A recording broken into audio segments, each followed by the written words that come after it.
arguably the monopoly that public service used to have as a mechanism for smart, talented people to go do amazing things in the world has now many more other competitors. So I think there's more work that I think our national security agencies, the government needs to do this. Now, what does this mean for organizations and the organizational structure, which is one of the questions you asked. And I think here there's some useful lessons from the private sector. I spend a fair amount of time in the private sector. One of the things you see nowadays is that there was a time when companies had a hard time understanding that technology was now fundamental to what they do. I think now everybody's come to realize that, in fact, every company is actually a technology company.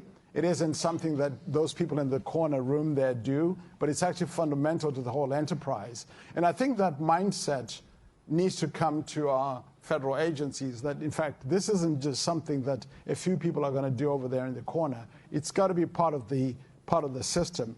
And this shows up in a few places. It should affect the processes, as you suggested, so I won't go into that. But we should also think about infrastructure. But let me take a particular twist to the infrastructure question. One of the things specific to AI, if you talk to any AI people, they'll tell you that, yes, you need amazingly smart people and the algorithms, but you also need compute, you also need tools, and you also need data. Yep. If you look at what is one of the reasons people go to the private sector for AI is compute and data and tools. And so making sure that the organizations have the ability to give people access to the leading tools, the amount of compute that they need, the infrastructure that they need to be able to even do the work in interesting ways is also another piece of the organizational change that's required. The other thing has to do is just ways of working, and I think General Shanahan pointed to this, talked about this in the morning, which is there's just often a mismatch, whether it's in terms of agility and pace, that I think our defense agencies have typically worked historically that doesn't quite match the pace and agility and ways of working that these technologies actually now require, whether it's about the ability to iterate, the ability to test things, and so forth. And all organizations have to be comfortable doing that. Let me end on at least a couple notes that relate to people.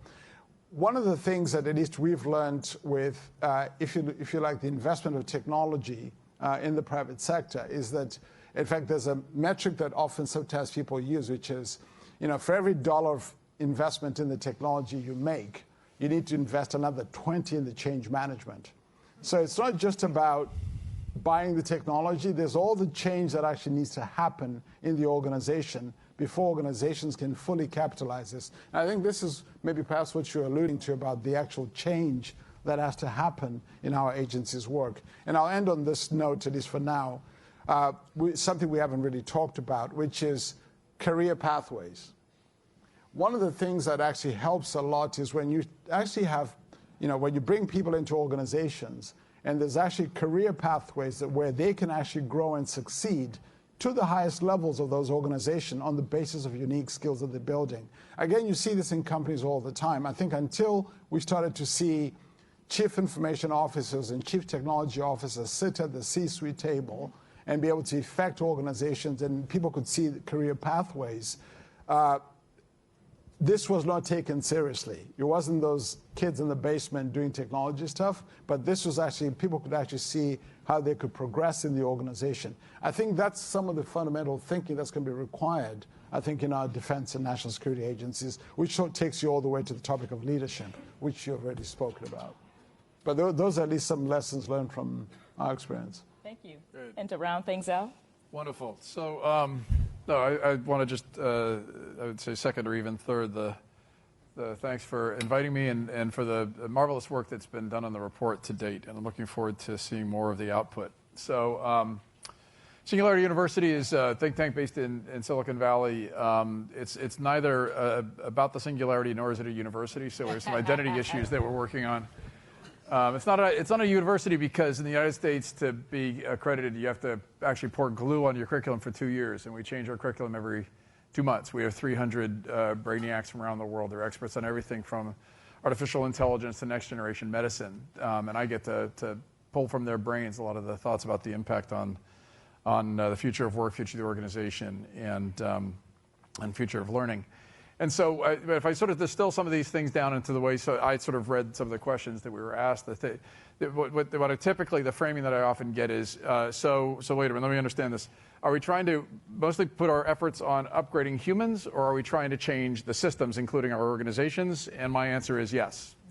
You got to do both, because the systems in an outsized manner disadvantage the opportunities to be able to help the right kind of skills and capabilities to flow to solve the right kind of problems. And if you don't help people to continually have the tools and learning that they need, then you're going to have this continual mismatch. So I'll focus first on the humans. What I talk a lot about is that sort of the framing that I see is that we're going through as big a shift as we did going from agricultural to industrial economies. And we're shifting to what I call a digital work economy. And we're doing it in a blindingly short period of time. And so what that means for humans is that there's a whole bunch of ways that we're reacting to that. And technology is, is potentially a great enabler, but it's also increasing that pace. And so we're shifting to what I call a portfolio of work, which is rather than one person, one job, we're having this much more ambiguous set of different constructs, different activities that people do. Parents ask me all the time, why won't my kid get a real job? And the answer is that working at a day job, driving for Uber at night, working on a startup with your friends all simultaneously is a rational response to an exponentially changing world, right? It's a hedge strategy. And so how do you think about how you then leverage that kind of unbundling of work and being able to channel human energies to be able to solve the problems that you want? So that's the first opportunity, I think, is to think in terms of, as we're trying to help humans to be able to upgrade themselves, there are macro issues going on with the workforce that we can actually leverage, we can actually take advantage of, because it creates opportunity if we change our organizations in the right way. And it's one of those rare situations where the technology can actually be helpful if we use it correctly. I talk about the half a dozen AI superpowers, not as Kai-Fu Liu talks about China and Russia and others, but more what are the superpowers that actually the technology can help us to have so that we can be supported in solving the problems of tomorrow. And then to the organization issues. So in the same way that we're seeing so many of the constructs around the way that humans work changing, the organization itself is a construct that's left over. I mean, literally the whole idea of a corporate hierarchy and that sort of thing, we trace back all the way to Alexander the Great. And in that shift from an agricultural to industrial model, we created this thing called the organization. And I use the analogy of a box. There's abundance outside the box and there's scarcity inside the box. There's a corporate hierarchy, there's slots, we want to stick people in the slots. And we did that as a sort of rational response to needing to be able to build factories and to be able to channel the energies of humans when the best communications technology was a carrier pigeon. Well, now when we've got all these digital distraction devices that we all carry around and we can communicate instantaneously with half the people in the world, the organization has to change. And so I've written a lot on what we call unbundling the organization from my friend John Hagel, who's ex-McKinsey. But basically the idea is to shift to if you want a picture of it, to shift to a model of a network. The more that you unbundle the organization, soften the walls of the organization, and this is especially germane to agencies, apprenticeships, mentorships, leveraging crowdsourcing platforms, having people come through for tours of duty, anything that allows you to be able to take advantage of the resources, of the skill sets of people that can actually help to solve these problems. You can open up that box and turn it into a network, the better advantage you have.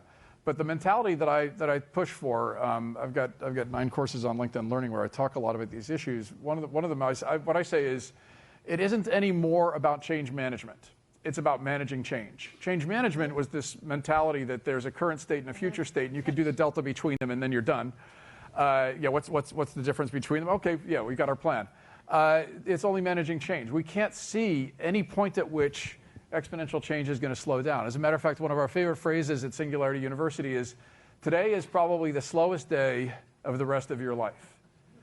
You're going to look back in 10 years and say, I remember when you kids didn't embed chips in your head and you weren't printing your clothes in your closets and that sort of thing.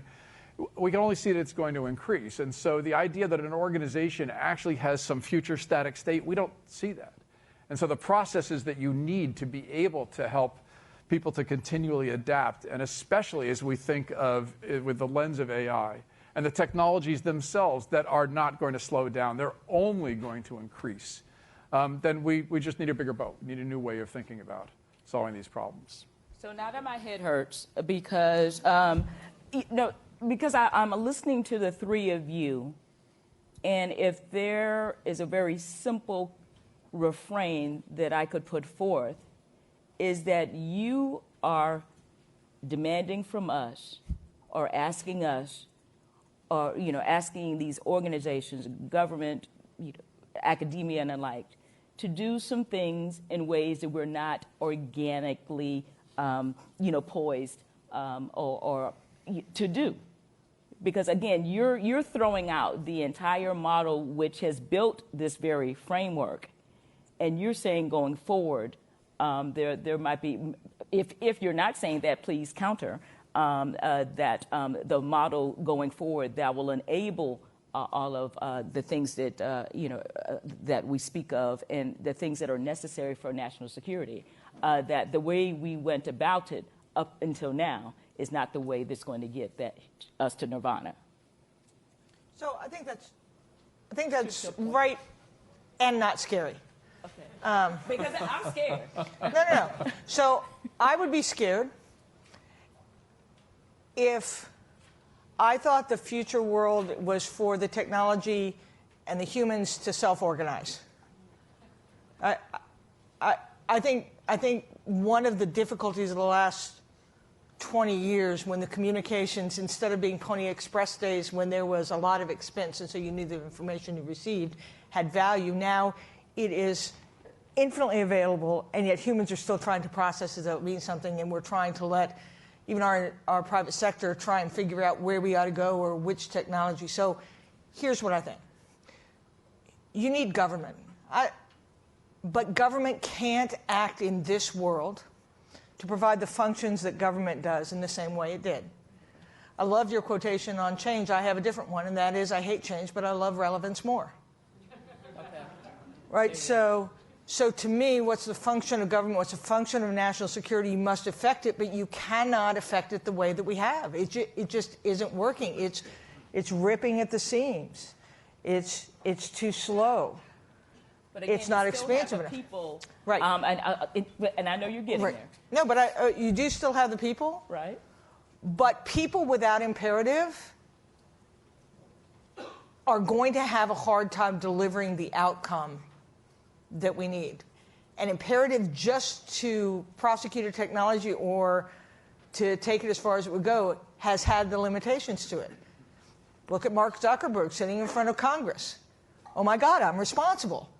When he started, he didn't understand the responsibility of that volume and that technology has, and now he did it. So the reason why I'm not concerned is that if organizations understand what their purpose is, but let go of the modality and develop new craft, as you're articulating, I think we can get there. But if we either think it's willy-nilly or I've got to hold on to the ways that I've done it in the past, those two are antithetical to the kind of progress we need, which is why some people look at China and say, well, that's attractive, we ought to lock it down. That isn't America, right? That isn't going to yield it. It's some combination of those two things, but it's not either or. So how do you, I'm sorry, I'm going to get to you. How do you, because you worked in government for more than a year or two. Since I was 20. Right. How in the world do we get to your nirvana? No, I'm serious. But again, you've got sticky floors and very obvious ceilings that would potentially prevent us from getting there. What are the outlines? What are the 1, 2, and 3 things that will get us, getting rid of that ceiling and unsticking us from that floor? I think leadership. You cannot convince me that leadership doesn't matter. It does. It sets the direction, the course, and the parameters, and can make some of the rules. From a government perspective, I think one of our responsibilities is to have a little bit longer horizon and deeper pocketbook. So I'm not going to endorse Senator Schumer's proposal, but I like it because I think that's a very foundational thing that you need to do. You need more. And the other thing is we need to create a much more semi-permeable membrane. between the public and the private sector for talent, for processes, for ideas, but it can't just be one way. The private sector's got to realize that their solutions have to work at scale. And so leadership, semi-permeable membrane, and reinvestment in the foundation that will allow us to have the basis for application going forward. Dr. Bendigo? Yeah, I guess I'm a little more optimistic than the question suggests for the following reasons. So sorry, I'm from the South. No, well, I'm optimistic for the following reasons, but there's still a call to action at the end of it. So the reason for optimism, I see there's lots of instances of the kind of change and innovation we're talking about. Look at what the Defense Department Innovation Board has recommended. Look at what's in this report. Look at what various leaders are doing. Look at the fellows programs that have started to emerge that provide mechanisms to move back and forth between industry and the government. So you've got lots of these examples. So that's good. And look at some of the leaders who have emerged and stepped up, right? General Shanahan and others. I had the pleasure for the last year to work closely, and I was co-chairing with Admiral Bill McRaven, a task force on national security and innovation. So you've got these leaders who are emerging and these practices. I think the challenge is twofold. It's too small, too incremental, and not moving quickly enough. And I think while in the past we might have been able to live with that, and slowly adapt and change over time, this time is a little bit different. Yeah. Partly because, I love numbers. So if you think about, take the investment question, we now have a competitor called China who's at scale. Just some fun numbers on this. If you had looked at the rate at which the U.S. was investing in basic research that feeds a lot of this innovation, the peak of that was in 1964 when we were spending 2% of GDP in basic science research. Now, we sort of sustained that for a while, and then it's dropped. Today, it's about 0.66% of GDP. Now, look at the other side of the trajectory that China is on. At the rate at which they're investing, they're on path that in about a decade, if they keep up the rate of investment spending, they'll be spending about 2.5% of their GDP at a time when, by all expectations, their economy will be about the size of our economy. So the scale and the pace we're talking about requires that we move much faster. So while I love all the fledglings and innovations and the calls to action and the things that are in place, we just need to do them bigger and faster. That's the challenge. Need a bigger boat. And you hinted to it because, again, you can't not, in terms of particularly budgetary allocations to achieve this, you cannot ignore the political dynamic. Well, but that's the reason why I think it's important that we find a way to bring the public along, right? Because we have to get the support. I mean, no one can just. It's a democracy. No one can just rewrite the budgets any way we want, right? That's the beauty of this country. But we have to bring the public along to understand that this is actually quite important and quite foundational and quite fundamental to make these kinds of changes. Mr. Chairman. So a couple things. So first off, I'm the last person to suggest complacency in terms of the nimbleness of government agencies, but you have to know that out in industry, this is a work in progress. I mean, we've got all these poster children in Silicon Valley that talk about being very nimble companies, and I spend time with boards of directors and CEOs who are asking exactly the same challenges. I mean, they've got all the same problems. It's typically the innovator's dilemma, or rather the incumbent's dilemma. And so they're all trying to focus on the same issues. But what you find is there's some consistency. So the first is courageous leaders. So there have to be some people that are setting the North Star. Second is that they focus on the managers, because that's the linchpin, and especially mid-management. They're the ones who are going to decide whether or not your organization lives or dies. They're going to manage all the information going up and all the power going down, and they have to be trained in a new model. And I know this sounds a little random, but if you want a great book on the subject, read Moonshots in Education by our friend Esther Wojcicki. And what she says is, in teaching, we're so, and don't get me started on education, because I'll go off on that one for a long time. But although I have no moral standing because I never actually went to college, but What she says is the old model is the sage on the stage, and we need to move the guide to the guide on the side. And that's exactly the model for that adaptive manager, is how you help them to think of themselves not as the one that is controlling the work of their employees, it's the one that is actually enabling them to be able to dynamically bind around problems. And then the third place these organizations focus on often is alignment, is once you've got that path or the direction that you're going, is what is the role of every individual in being able to enable that change and an ongoing process of change. So that's part of my answer is industry doesn't have this perfect, but they've got some processes that they're going through where they're trying to continually build adaptive organizations that can be learned from. Yeah, but Gary, industry can get this wrong. For these issues, for defense and national security, we can't get it wrong. So, right, in a risk management, in an environment where the risks are higher, then yes, there's a dynamic tension as to what kind of risk management processes you're going to put in place. And it isn't just that you're managing your citizens' money, it's that you're also managing their ability to have a secure country. So there are no shrinking violets on this panel. So if you have any questions, please raise your hands and we'll get the mic to you. A lot of what we are speaking in terms of Working Group 3, the questions, I was worried during the first part of the day. I'm like, I don't even know what we're going to speak about now because a lot of the questions were put forth. But if you want to get more granular or re-ask the question stated in a different way, now's your opportunity to do so. So if by show of hands, please help me because I don't know how many questions I have. So by show of hands, if you will care to weigh into this conversation, please do so at this time. We've got one taker. If you could briefly state who you are, where you're from, and your question. Yes, I'm Russell Schilling, the American Psychological Association, and a former DARPA PM and ONR. One of the things that I'm hearing you say up here when we're discussing what the workforce needs to look like for innovation in AI, I still hear mostly computer scientists and technologists. Yeah. Right. And again, and I know my comrades in the DoD since I served there for 22 years. And so I just wanted to expand on that about the diversity of talent you need on an AI, what an AI professional actually is in your worlds. Why don't you start? All right. So first off, We've been fighting about this. we have in a good-natured way. So first off, there is research going back to the 1950s when we shifted from a war footing to a consumer economy. That was really good work on sort of understanding human skills. And I like the framing. Sidney Fine, who's known as the father of the Dictionary of Occupational Titles, who was sort of an honorary uncle of mine.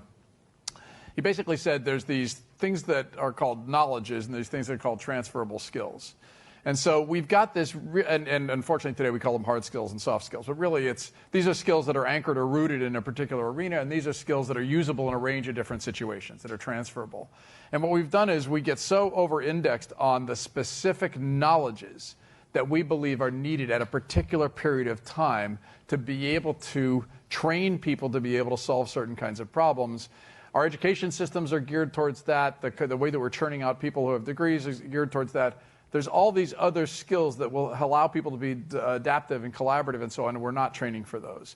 The shelf life of information is decaying rapidly. And so instead, what I push people to think of is, well, what's the portfolio of skills that we need? And the truth is, there's always going to be these really deep knowledges that will continually change to be able to actually be the equivalent of the car mechanic.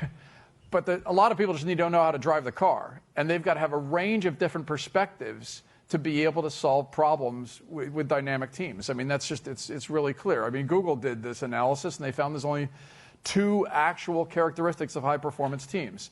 Psychological safety, so you've got a bunch of people that all can brainstorm together, and psychological diversity.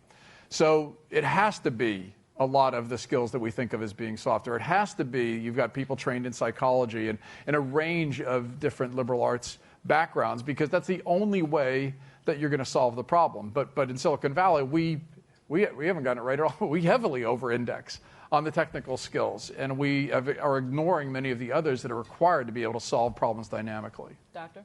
Yeah, two things to agree with that. One of the things that the report that NASCAR just put out does, in fact, do a nice job of articulating the 7 or 8 different kinds of capabilities. And you look at that, the majority of them are not computer science. So that's one point. The other point, I think you're starting to see even the AI community recognizing this itself.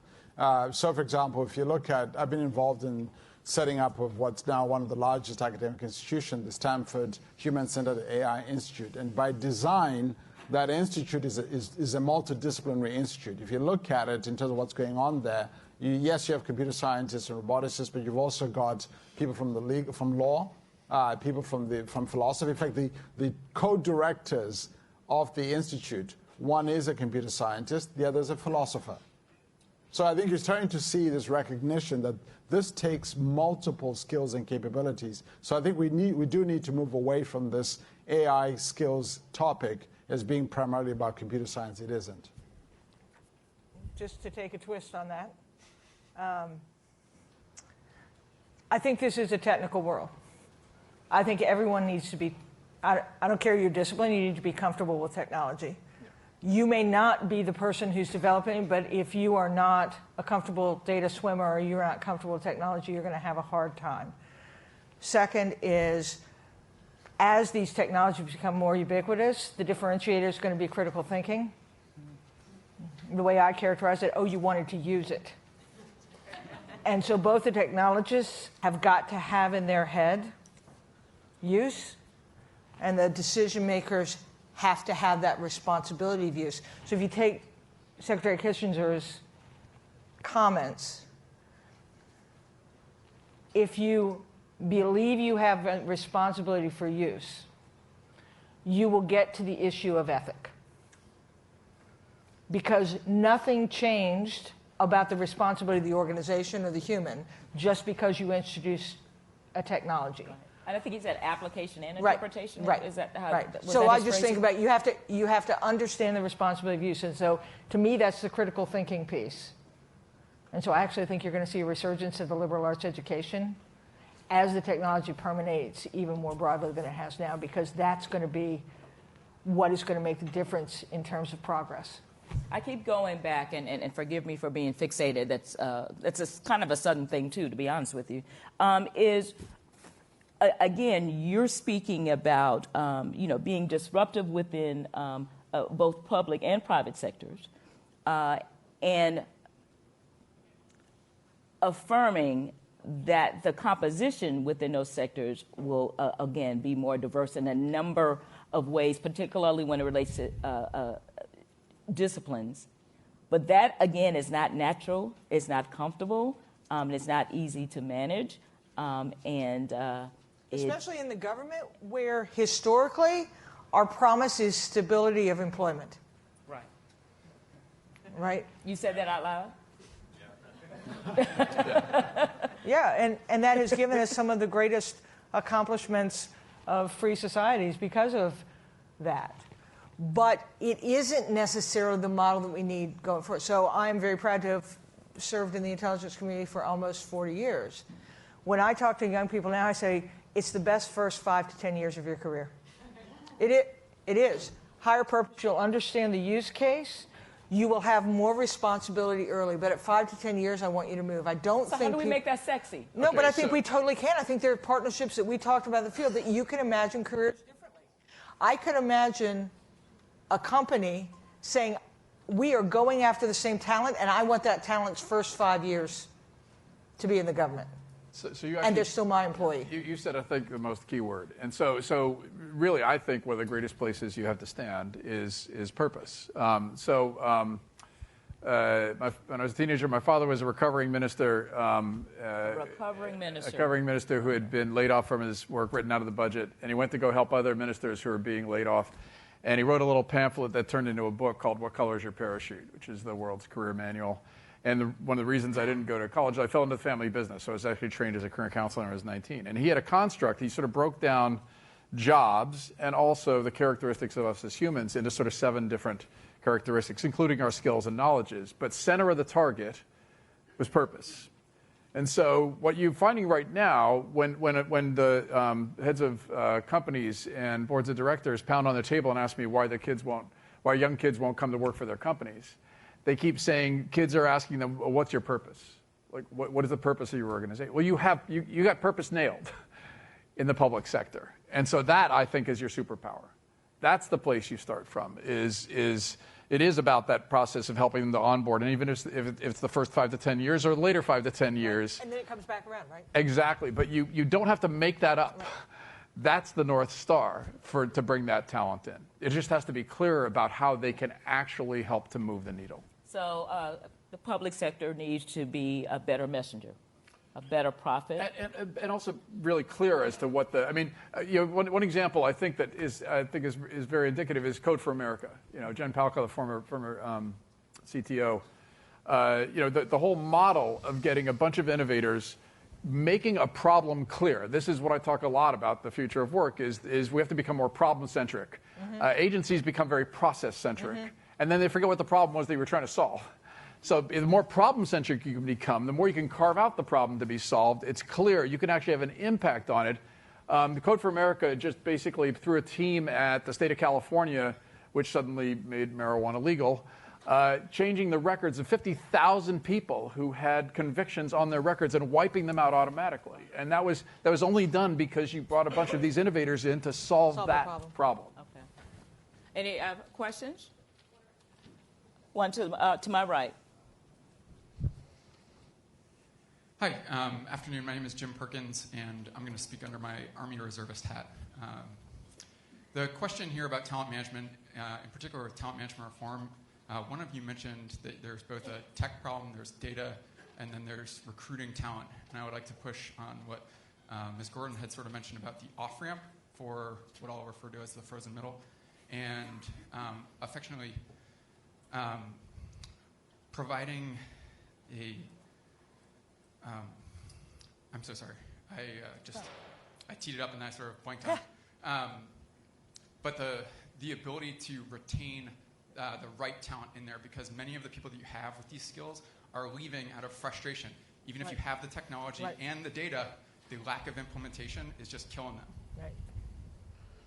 So I think you and I both said it, and we just need to tackle those problems. So there's just the demographic group of not people who want to participate, but people who are just waiting until their tenure is up. We need to help that, and that's a difficult thing to say, but it's something that we're going to need to. The second is, if we don't create the environment where the talent we bring can thrive, the promise won't have been enough. It's like, and it used to be that the government was the only place where some of these really tough problems were being attacked. And so if you wanted to do mathematics, or if you wanted to work with high-performance computing, you had to be in the government. If you wanted to do geospatial information, you had to be in the government. Now, there are so many other outlets, so we have to fix that. So when I talk about that whole stack of infrastructure and process, it is to get at that problem. Now, that is a big ol' honking problem for us, which is why I think the partnership and that membrane of saying, you know what, I want you to go out now and work on your craft and develop new things. And that is still part of our tent. I think the national security tent is much bigger than government institutions. That's one of the ways I think we can address the numeric problems of supply and demand, and the talent problem of keeping people engaged in what I think the nation really needs without having them have to wait until we solve the bureaucratic issues of government structures as they exist today. So if you just took the small step of saying, I'm going to free that up, and not worry about the sole source justification behind sending person A to company B, that is a way for us to jumpstart this. And I think the companies would love it too, because it kind of inoculates their people in terms of the issues of scale and the issue of regulation and the issues of security that are important nationally as well. So that's what I would do yours. Thank you. I thought I saw another hand back here, did I? Way in the back.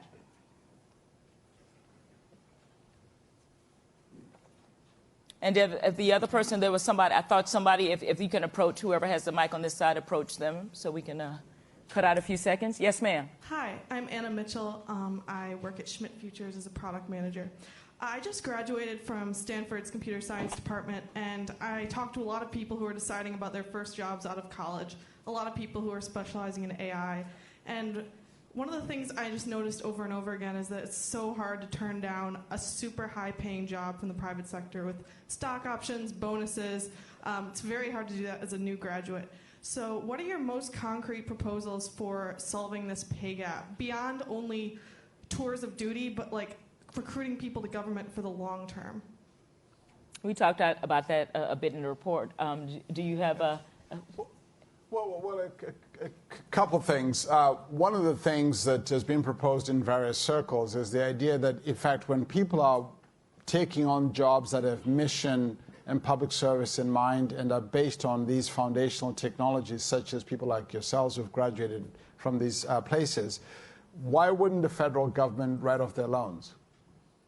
Sure, the federal government may not pay them what Google will pay them. Why not underwrite the cost of the education of people who've invested in these foundational technologies? So there are other ways other than that bonus check or that stock option that is meaningful and will have a financial impact. Any other? So a couple things. So the reason that things like tours of duty